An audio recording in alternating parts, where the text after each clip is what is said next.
For decades, the same experiment produced the same result. Put a rat alone in a cage. Give it 2 bottles, one filled with water, one filled with heroin. The rat chooses the heroin every time. It drinks until it can't function. It ignores food. Eventually, it dies.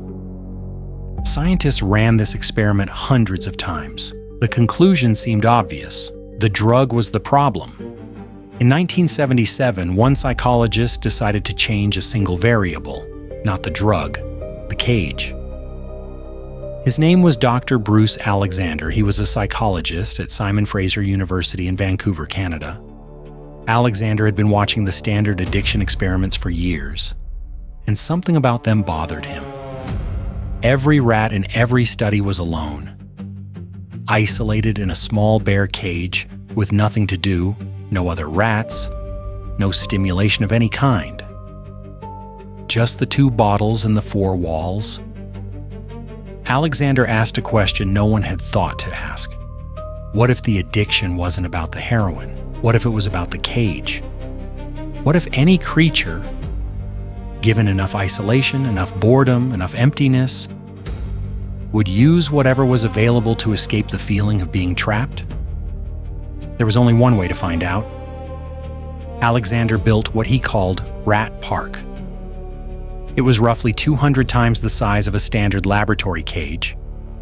It had running wheels, platforms, tunnels, nesting areas, and plenty of food. Most importantly, it had other rats. 16 to 20 of them at a time, males and females together. Then he gave them the same 2 bottles, plain water, morphine water. The rats in ratpark consumed roughly 20 times less morphine than the isolated rats. Some barely touched it.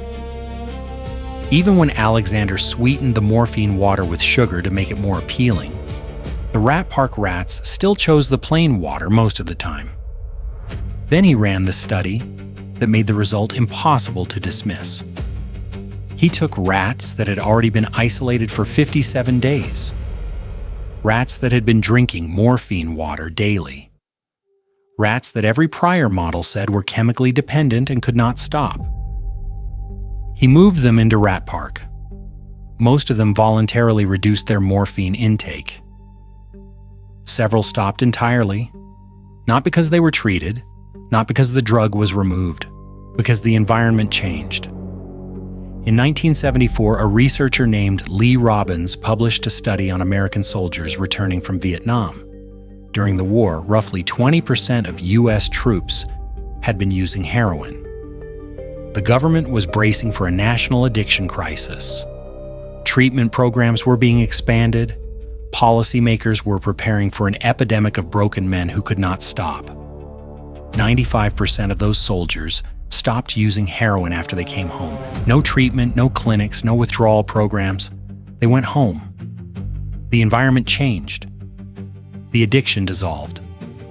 Not because the drug lost its power, because the cage, the jungle, the fear, the isolation, the loss was gone. Bruce Alexander's papers were rejected by science, rejected by nature, rejected by psychopharmacology. The medical establishment didn't want the answer he had found. Because if addiction is primarily about environment, about isolation, disconnection, and the absence of meaning, then taking away the drug while leaving the cage intact isn't treatment. It's just rearranging the furniture. We've spent 50 years treating addiction like it lives in the substance. ratpark suggests it lives in the life around the substance.